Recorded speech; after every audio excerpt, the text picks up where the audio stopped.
예, 소리 안 들어가. 소리 들리시나요? 예. 네. 안녕하세요. 비례대표 국회의원 양이원영입니다.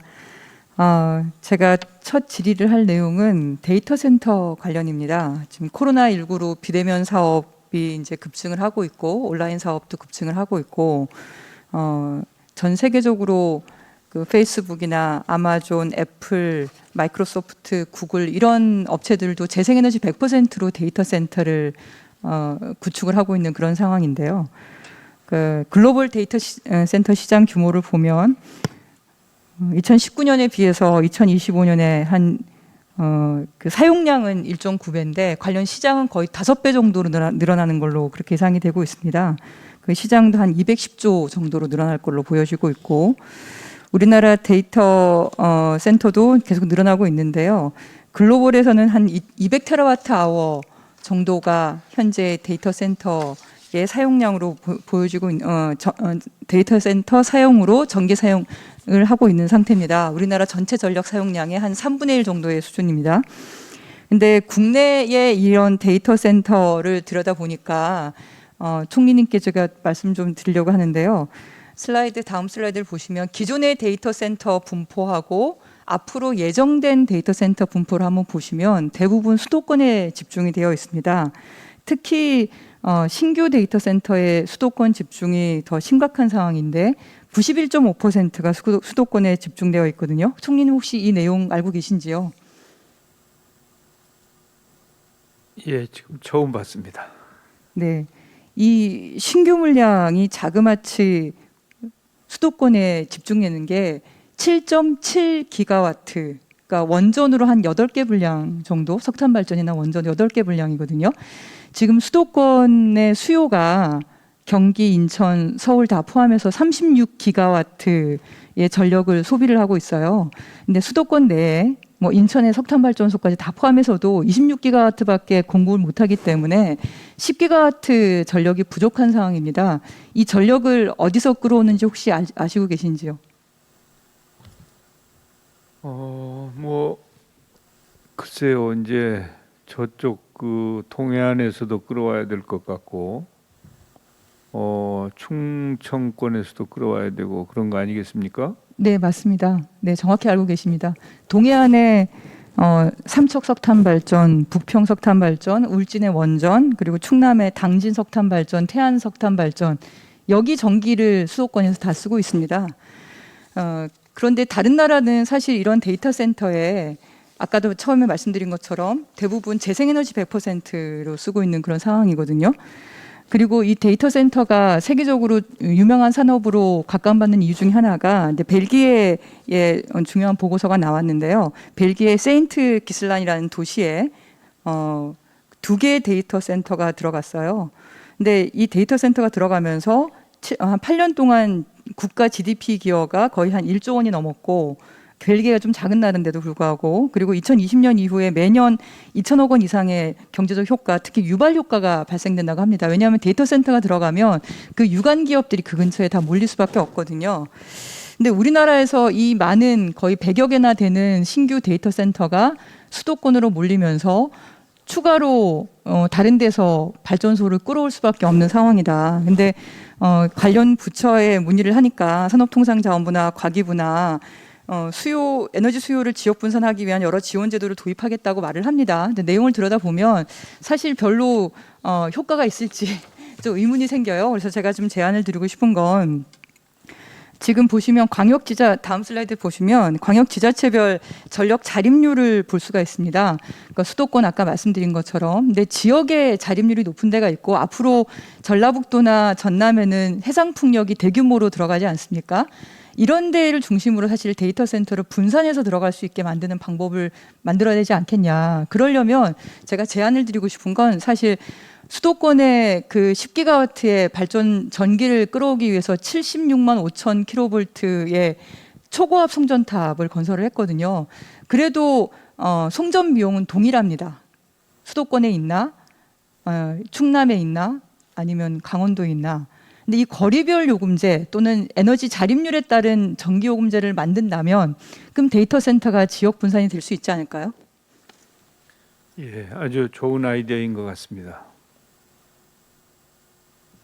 네, 적극적으로 좀 검토를 해주시기 바라고요. 이 데이터 센터는 앞으로 더 늘어날 예상으로 보여지고 전 세계적으로 재생에너지 100%로 공급하는 추세에 있기 때문에 그게 또 SK 하이닉스나 뭐 이런 여러 대기업들의 압박으로 들어가고 있는 상태이기 때문에 이런 데이터 센터들이 대부분 큰 기업들 중심으로 가고 있거든요. 그래서 그런 게 각별히 좀 검토를 좀 해주시기를 부탁을 드립니다. 그 데이터 센터가 꼭 수도권에 위치해야 될 이유가 있습니까? 데이터 센터의 수도권 집중의 이유가 그 민간 데이터 센터는 고객 접근성, 관련 인프라 이런 얘기들을 하고 있고 특히나 콜로케이션이라고 얘기하면서 기업이 소유한 서버 중심으로 관련 기업들이 다 들어서는데 거기에 이제 주로 수도권의 선호도가 높은 거죠. 판교를 상상해 보시면 됩니다. 거기에 거대한 데이터 센터가 있고 관련 기업들이 다 모여 있죠. 그래서 데이터 센터가 들어가면 유발 산업들이 같이 들어오게 되는 건데요. 그걸 대부분 거기 일하시는 분들이나 기업들이 수도권을 선호하는 거죠. 그래서 이걸 저는 사실 요금제로 만들지 않으면 지역 분산하기가 굉장히 어려울 거라고 보여집니다. 네. 산업부나 여러 가계통신부나 다양한 제안들을 하고 있지만 그 정도의 인센티브 가지고는 움직이지 않을 겁니다. 사실은 이제 그렇게 그 송전을 멀리 하는 것은 여러 가지 효율 문제라든지 굉장히 저 불리한 그런 부분이죠. 그런 게 개선이 절대 필요한데 이게 더 악화돼야 된다고 그러면 심각한 문제죠. 사실 다른 나라는 전력 시장이 좀 개방되어 있으면서 거리별 요금제라든가 아니면 전력 예비율에 따른 전기 요금제라든가 이런 다양한 요금제를 통해서 재생에너지가 많은 지역으로 기업들이 분산해 들어갈 수 있는 그러니까 요인이 생기는데 우리는 다 전국이 동일한 요금제를 쓰다 보니까 사실 인프라가 좋은 수도권으로 몰릴 수밖에 없습니다. 기업들이. 우리 산업부 장관님 말씀 좀 들어보시죠. 네, 산업부 장관님. 네, 뭐 의원님 지적하신 것처럼 그 저희들이 과거에 중앙집중제에 또 기저발전 원자력 화력을 위주로 한 그 효율적인 그런 전국 환상망 체계를 가지고 있었던 그런 그 처지에서는 한 그런 지금 문제점이 나오고 있는 것입니다. 의원님 뭐 잘 지적해 주시고 잘 아시는 것처럼 이제 저희는 이제 분산형 체제로 가고 또 그 새로운 재생에너지 중심 체제로 가려고 한다면 지금 말씀하시는 이러한 그 요금제 문제 또 거리에 관한 문제 또 배전망에 관한 문제 이런 것들이 함께 고려돼야 된다고 생각합니다. 저희 부처에서 2월 달에 뭐 분산에너지 관련된 그 단기 대책을 발표했고요. 또 6월 달에는 분산에너지 활성화 로드맵을 마련해서 지금 의원님께서 지적하신 이러한 그 데이터 센터라든지 또 관련돼서 자율적으로 갈 수 있는 그런 내용들의 제도 개선과 또 인센티브 시스템 이런 것도 어떻게 우리가 마련해 나갈지에 대한 기본적인 내용을 담고 또 관계부처 또 관련 이 데이터 센터 기업들과의 협의를 통해서 의원님 말씀하신 것처럼 분산형으로 추진될 수 있도록 노력하겠습니다. 당장 올해부터 지금 들어가기 시작합니다. 네, 100개가 넘는 게 2026년 7년까지 쭉 계획이 다 되어 있어요. 검토를 좀 해주시기 바라고 인센티브 제도만으로는 안 되실 겁니다. 네, 알겠습니다. 과기정통부에서도 잠깐 말씀드릴까 합니다. 네, 괜찮으시죠? 그리고 네. 두 번째 질문도 총리님께 좀 부탁을 드리려고 하는데요. 지금 미얀마 군부 쿠데타 문제가 심각한 세계적인 우려가 되고 있죠. 아이와 여성까지 포함해서 사망자만 200명이 늘어나고 있고 지난 12일에 관련된 정부 조치도 발표를 하셨죠. 예. 소개를 좀 해주시면.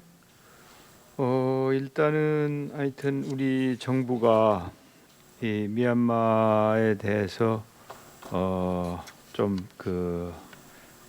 이 규제를 한다고 할까? 군부를 돕는 일은 해서는 안 되겠다 이런 판단으로 이제 필요한 조치들을 했죠. 그래서 인도적인 사업을 제외하고는 사업하던 것들도 좀 잠정 중단하고 전체적으로 하여튼 국제사회와 함께 발을 맞추면서 필요한 조치들을 우리가 하는 것으로 그렇게 돼 있습니다. 올해 미얀마에 지원될 공적개발 원조가 한 940억 원 정도 되더라고요. 예, 그렇습니다. 네, 거래 규모가 크지는 않지만 산업용 전략물자나 방산물자 수출도 있어서 군부에 이용될 가능성도 있고 박근혜 정부 당시에 수출한 최루탄이 최근에 진압용으로 쓰인다는 얘기도 들어보셨나요? 예, 그래서 뭐 그런 부분은 수출을 금지하는 쪽으로 이렇게 결정을 했으니까요. 사실 그 미얀마하고 우리나라하고는 상당히 특별한 관계에 있죠.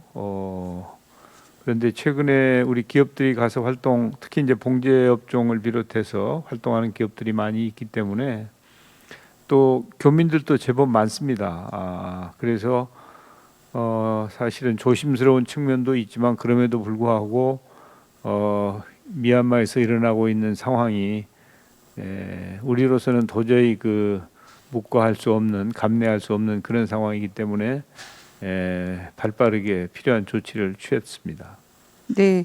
근데 이제 정부 차원에서의 대응만으로 충분할까 이런 고민이 있습니다. 한국수출입은행 자료를 보니까 작년 3분기까지 우리 기업이 471개의 기업이 미얀마에 투자한 돈이 한 4조 원 정도 되더라고요. 파악을 하고 계신지요? 예, 제법 투자를 많이 했죠. 네, 대표적으로 포스코 인터내셔널, 포스코 CNC, 뭐 CJ, 신한은행, 그리고 LG, 그리고 LS 전선, 롯데 뭐 이런 큰 기업들도 눈에 보이는데요. 최근에 포스코 CNC와 포스코 인터내셔널 저희가 직접 면담을 해서 좀 대책을 마련할 걸 요구를 좀 드렸습니다.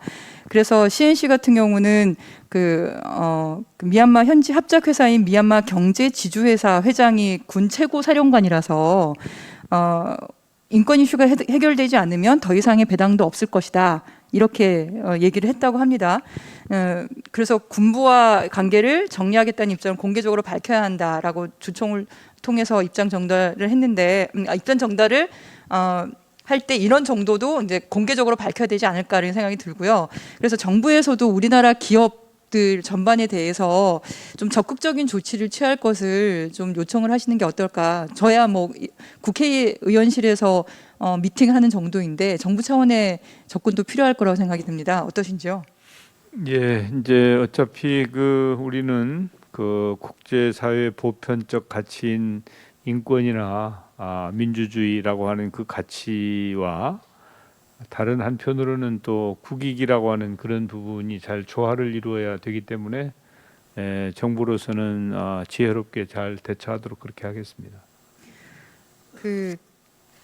기업들이 군부 합작 회사들에 대한 투자 제한을 만약에 했을 경우에 좀 불이익을 당할 수도 있지 않을까 싶거든요. 그래서 좀 주저할 수도 있을 것 같은데 이 건에 대한 외교적인 준비도 좀 해야 되지 않을까요? 예, 이제 그런 부분은 이제 내놓고 막 하기보다는 이제